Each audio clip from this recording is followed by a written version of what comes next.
Isang mapagpalang gabi po sa ating lahat. At bago po tayo magsimula ay babati po muna tayo sa mga may kaarawan ngayong araw na ito, January 19. Kay Ruel Tolentino, na kilala sa tawag na Uwak. Kay Edward Torrento, Sherwin Almontero, Gerson King Flores Noha, Victor Sanchez Olsame, at Jeffrey Recla na aking kabarangay sa Barangay 702. Ganyan din po sa mga magdiriwang ng kaarawan bukas, January 20, sa mga sumusunod, kay Neil Tolentino, Kenny Regino, Christian Blaso, Rochin Ibarra, Ricardo Mortos, Dino Escora, Val Cordoba, Johnny Ray Aringo, at Anthony Sonalog. Maligayang kaarawan po sa inyong lahat. Ang ating pong pag-aaralan sa araw na ito ay ang dalawang senaryo na aking inihanda. Ito po yung mga katanungan na dumating sa akin mula sa mga lalo po sa mga baguang referee, tulad po nila Balonsky Rabaka, Nalt Maayon, Jerry Bayatan, at kay Denmark Dicrito, mga baguang po referee ito, na paraming katanungan na dumating sa akin. Ito po, dalawang senaryo pag-aaralan natin. Ang unang senaryo, ito po yun. Whenever a technical foul was called and the ball is on a shot for goal and the ball enters the basket, tandaan na po natin, pag ang bola ay nasa area ng flight of the shot at meron technical foul, ang technical foul pwede ibigay sa opensa at pwede rin ibigay sa depensa. Okay? Ito po ang pagkasunod-sunod para po maunawaan natin kung paano gagawin. Una, the goal shall count. Siyempre, babasket po natin yon. Pangalawa, one free throw shall administered immediately to the opponents with no line-up. And the head coach shall designate the free throw shooter. So, ang head coach po mag-designate. Pag na-technical ay ang depensa, mag-free throw yung opensa. Pag na-technical naman yung opensa, ang depensa man ang mag-free throw. Okay? After the free throw, ano pong gagawin natin? Ang sabi doon, sa pangatlong pagkasunod-sunod, the throw-in shall be administered to the team entitled to the ball at the end line, and the shot clock shall be 24 seconds.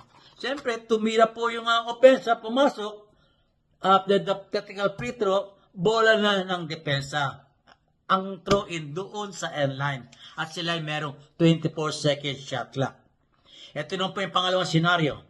Pangalawang senaryo, whenever a technical foul was called and the ball is on a shot for goal, you fight on a shot for goal, and the ball did not enter the basket. Hindi pumasok. Yung una, pumasok. Ito pong pangalawa, hindi pumasok. Ano po ang ating gagawin sa pagkasunod-sunod? Una, bigyan natin ng one free throw ang opponents with no line-up. At ang head coach pa rin ang siyang magdidesignate ng free throw shooter. After the free throw, since walang may control ang bola when the ball is flat on a shot for goal at regular technical foul, neither team has control of the ball. So, meron tayong jump ball. So, pag jump ball po, since ang jump ball, nag-umpisa, ang ginagawa lang mga jump ball, tossing of the ball between two opponents, doon sa start of the game. Pero pag naglalaro na, ang tawag natin doon ay alternating possession arrow. So, after the free throw, jump ball, then the APA shall apply, the alternating possession arrow.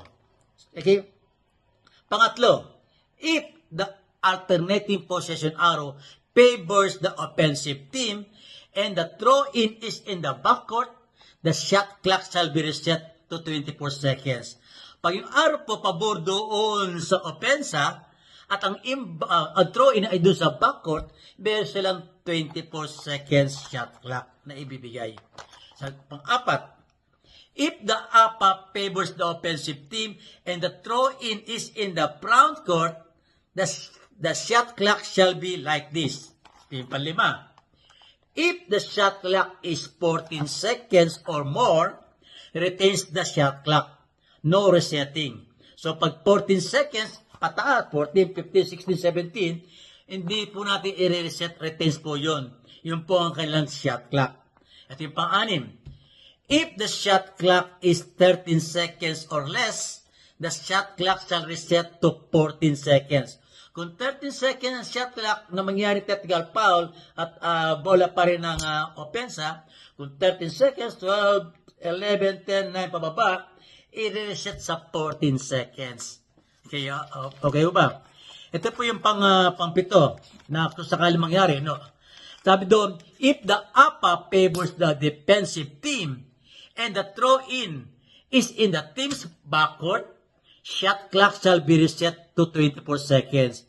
Pag yung alternative possession arrow, papudo sa defensive team at ang throw-in ay doon sa backcourt nila, ang shot clock po ay 24 seconds. At yung pangwalo, sabi doon, if the alternating possession arrow favors the defensive team and the throw-in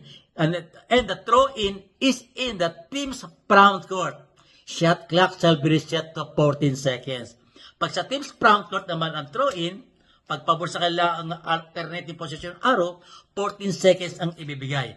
So, ibig sabihin, pag ang arrow ay napunta sa defensive team, napakadali intindihin. Pag sa backcourt, 24 seconds. Pag sa front court ay 14 seconds. Yan pong ating maikling aralin sa gabing ito. At naway naunawaan natin maigi. Lalo na po sa mga nasa laylayan pa ng mga referee. Nasa babang-baba pa, may mga developmental referee patawagin. Okay po? At bago po tayo magwakas, mag-iiwan po tayo ng salita ng Diyos na makikita sa John 14 verse 6. Ang sabi doon, I am the way and the truth and the life. No one comes to the Father except through me. Si Jesus lamang po ang daan, ang katotohanan at ang buhay upang tayo makarating sa kanyang kaluwalhatian doon sa kalangitan. Yan po ang salita ng Diyos. Maraming salamat pong muli sa inyo lahat at nawa bago po tayo magwakas, huwag po natin kalimutang mag-like, mag-share, mag-follow at mag-subscribe sa aking YouTube channel. Hanggang sa muli, ito po ang inyong abang lingkod, former FIBA referee, Eto Kamarangan. Bye-bye!